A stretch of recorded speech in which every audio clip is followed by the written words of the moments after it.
Hello and welcome to Sincerely Elvis Presley. I'm Sean. If you're new to the channel, thanks for tuning in, and if you're not, thanks for returning. I appreciate it. Well, we're in a new decade. The 70s have dawned, and Elvis finds himself in January and February back at the International Hotel for his second engagement after the triumph of his return in 1969.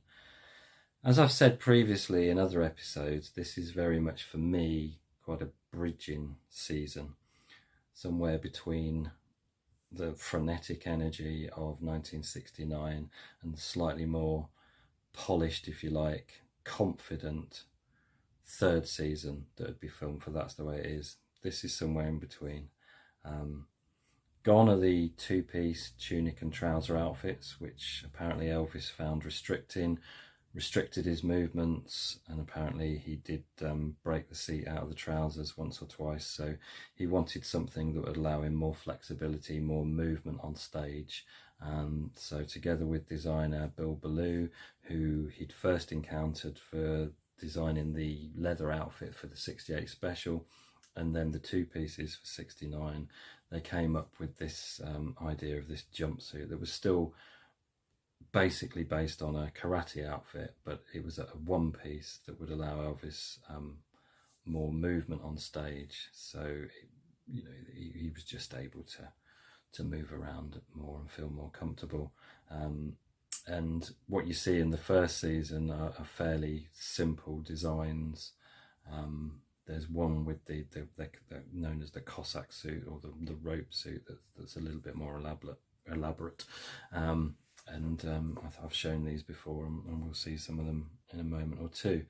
So really, really fantastic season. Plenty of material available. I can't get enough of this season. It's fantastic listening. Before we talk about the releases around that, I just wanted to share this book. It came out a few years back, which concentrates on the January-February 1970 season, this photo folio. Now, I'm going to caveat showing you this with my disappointment at the time of receiving it, because as soon as I knew it was coming out, he looked so fabulous in this season. I was really excited to get my hands on it. I have to say, I can't wholeheartedly recommend this volume, and the reason I can't is nothing to do with the photographs inside it. It's the way that some of them are reproduced. This is another Eric Lawrence and KJ Consulting, and I don't know quite what happened with this, but I'll show you an example. The photographs that I don't know if that's going to come out on camera, but there's all sorts of artifacts and grain on images that are really common and well known. So it's not just that they're rare and maybe the quality of the print or the negative isn't very good. Unfortunately, the print quality in this book isn't fantastic. Some of it looks like it's blown up. When you get that, like you blow something up too much and it sort of begins breaking up because it was from a digital source. Yeah, unfortunately, a little bit disappointing. I'm not going to say it's not entirely worthwhile, because it's a nice record of Elvis's second season in Las Vegas, but it could have been done better. But let me show you some of what's on offer anyway. Candies, we've probably seen those before.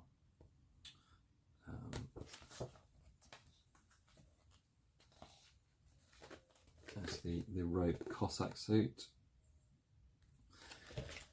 I think it's possible that on camera these aren't gonna look as sort of pixelated and sort of broken as they look in the flesh. So you might think, what the hell's he going on about? But yeah, take my word for it there. Some of them are fine. Some of them come out well, but yeah, it's just not. And sometimes when it's not the actual definition that's the issue, sometimes it's the darkness of the print. I don't know if you can see that, but there's all sort of lines close up. There's all lines and marks on it that shouldn't be there. I'm not a printer. I don't know how these things work, but I just know that other publications have done it better. which is a shame because you know, it's certainly a season worth documenting. That's for absolute sure. I mean, you know, it's not a terrible book. I don't want to give that impression by any means, and it's obviously up to everyone to choose whether it's for them or not. It's not for me to say, but just I was just a little bit disappointed. I was expecting a little bit more.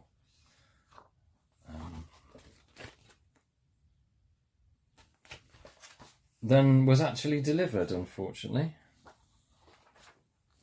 But yeah, as you can see, you know, the outfits, the jumpsuits are fairly simple. Certainly no sort of jewels and rhinestones on them. In fact, they wouldn't really appear until 1970. But yeah, that one's really dark, and I've seen that one reproduced better. Maybe I'm being unfair, and if I am, you know, I apologise for that. I'm not knocking something for the sake of it, but I think it's only worth telling you how I see it, and how I see it is this feels like a little bit of a wasted opportunity. It could have been better.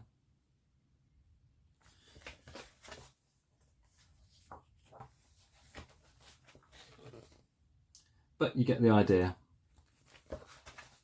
In 1970, he still looked absolutely amazing. And a little bit like the 1969 season, it's a real shame there's no footage that exists so we could see him in movement. And I'm sure there's some grainy 8mm audience shot footage out there, but I mean, if we could have seen professional footage, wouldn't that be fantastic? Unless of course some exist that we don't know about. But yeah, there we go. There's the photo folio, the International Hotel, Las Vegas. Okay, but could have been better. Right, let's talk about what that produced then, that season. So here we have the famous Elvis on stage. This is my original 1970 UK press that includes the free poster that came with it. And I think what's interesting to me about this UK press is you'll notice all it says, for a start, it doesn't, it's the first album I think that it just didn't have Elvis's name on, just his image was enough on stage.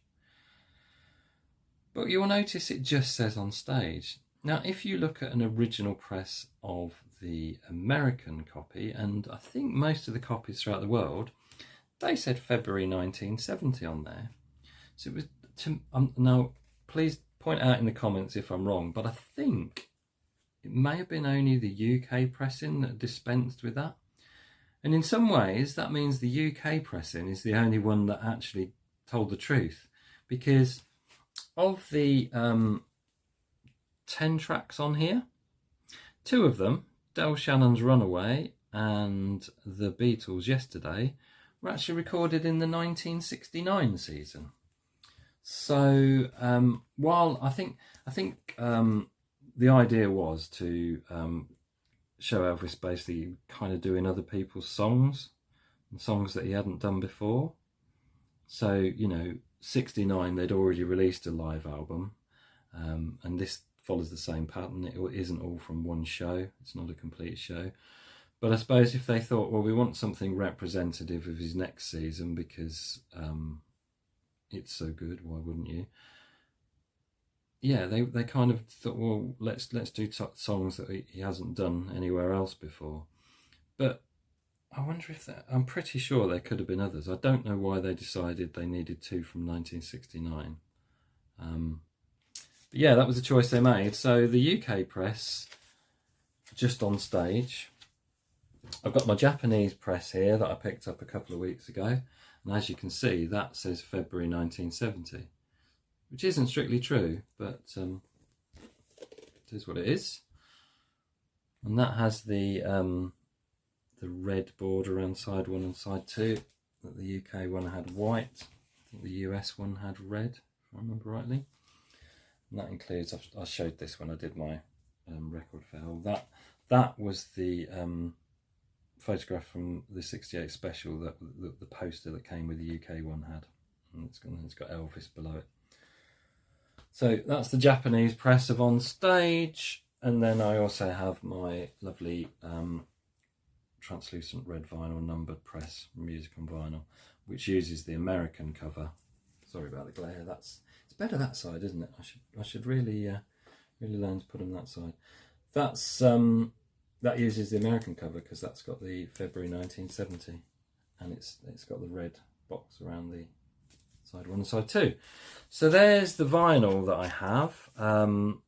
There is other vinyl available. The I think the Memphis Recording Service might have some vinyl from this season. Not too sure about that.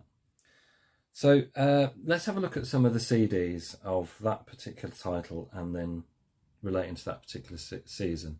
So this was this came out as part of the Artist of the Century push towards the end of the 90s, and this was an expanded edition of Elvis on Stage. So where the original finished with in the Let It Be Me, this one actually switches the tracks around, and you get extra tracks. You get In the Ghetto, Don't Cry Daddy, Kentucky Rain, Can't Stop Loving You, Suspicious Minds, and Long Tall Sally. You get them slotted in. Actually interesting, as I'm looking at the track listing, that reminded me, Walk a Mile in My Shoes. To me, that's one of the most significant recordings on here, because people, the general public, don't really think of Elvis releasing socially conscious, socially observational material. But when you think about it, he had quite a period from 68 through to 70 where you get quite a lot of that happening. You get obviously the first one being If I Can Dream in 68. Then in 69 you get Change of Habit, which is definitely has a social message, a social observation feel to it. You get In the Ghetto recorded in 69. You know, there's it's not the common perception of Elvis amongst the general public. You know, even two of the movies. So you get Let's Clean Up Your Own Backyard. You know, listen to the lyrics of that. There's a social awareness there. Elvis is obviously reflecting the times that he's in.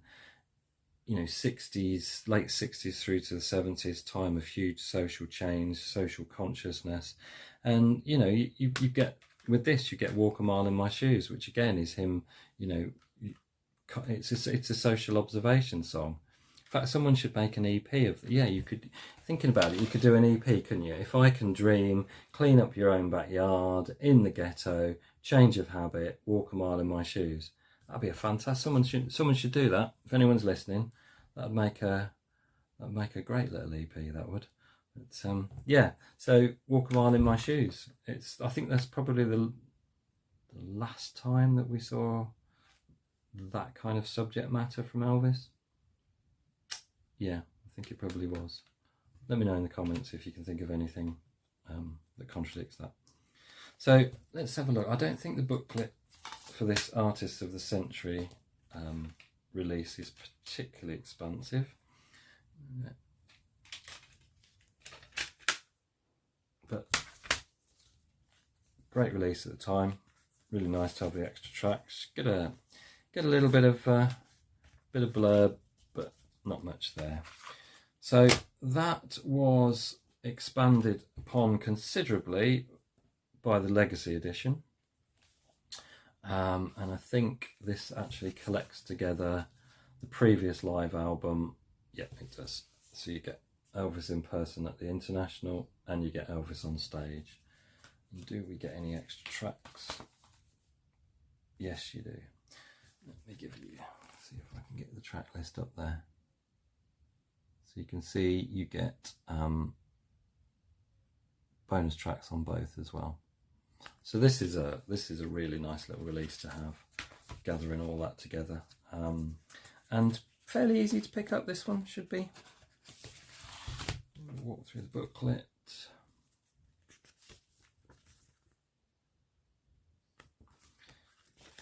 obviously we're going to cover 69 again because this one features Elvis in person at the International. But you know, two nice little releases to put together there, because as I say, you get a couple of 69 tracks on Elvis on Stage as well. So the two do blend really well together, and there's not, you know, it's not a huge leap. We're only talking a few months between the two seasons, but I think, you know, you can hear that his confidence levels are grown. He's not quite the bundle of nerves that came through in 69. So yeah, that's the Legacy edition.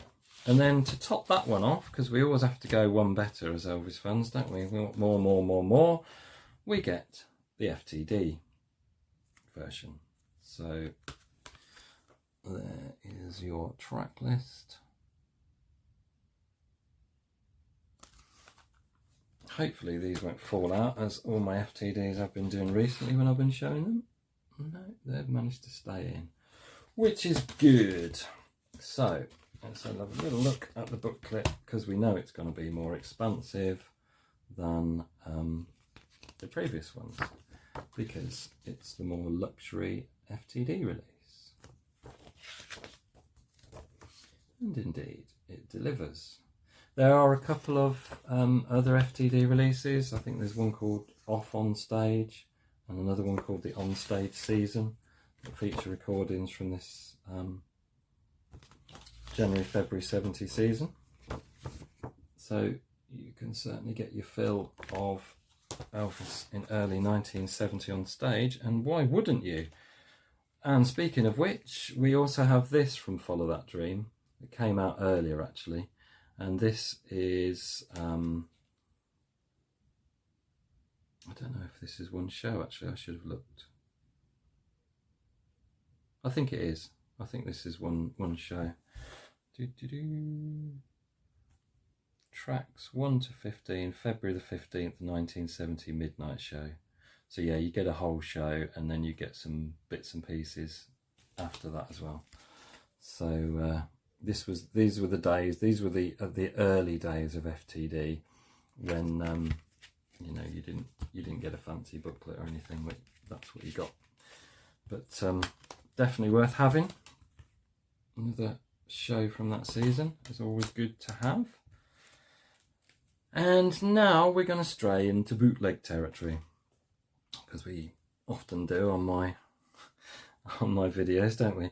So these are a couple of nice releases on the Madison label, and both of these actually, if you get the MRS one that I showed in the last episode, they have both these shows. So this is the opening night, January 1970.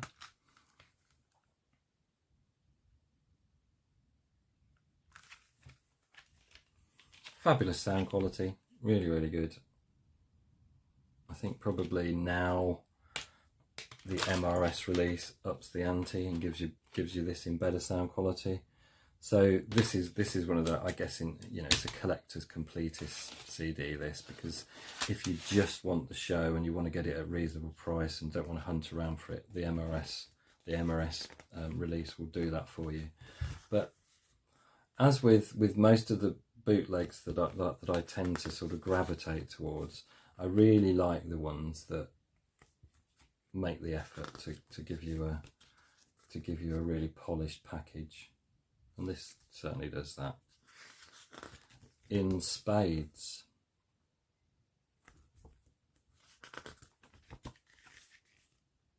Absolutely brilliant. Another great label, the Madison label.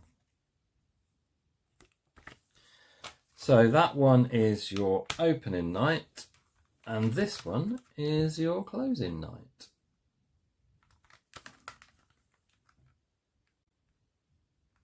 That's coming through.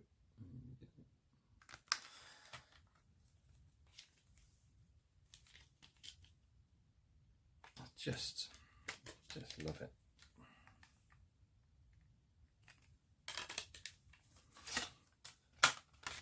Look at the booklet.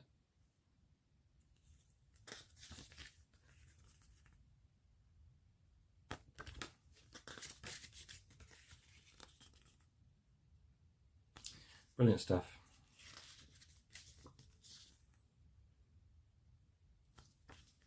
I am one of those sort of collectors that I am quite selective where it comes to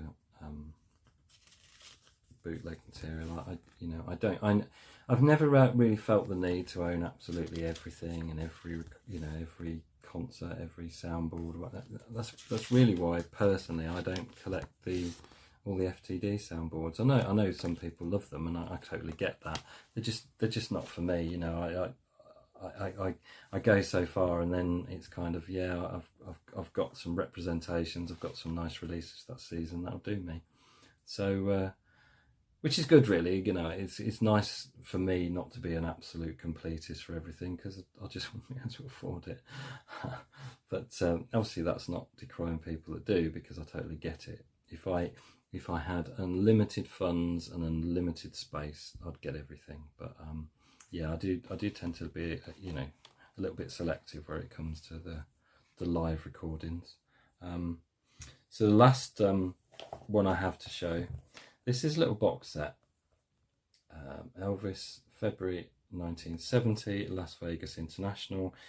It's apparently a 7 CD limited edition, this being number 32 of 300.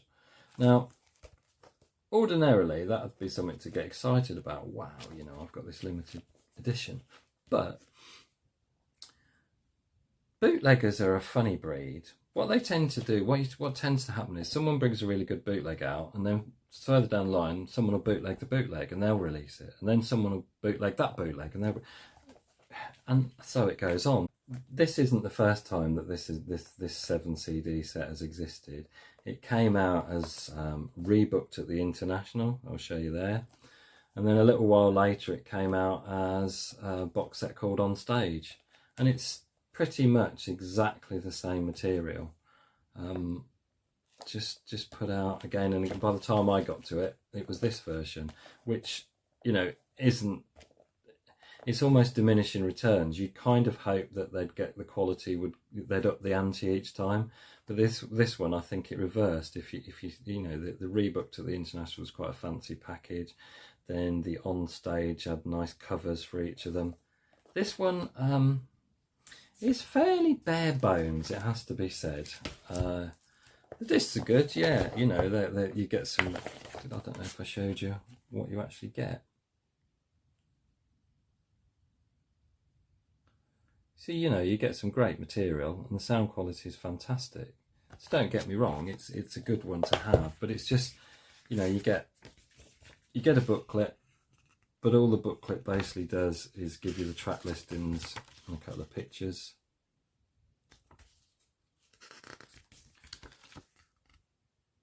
No details, no information, no kind of shots of memorabilia or anything like that. And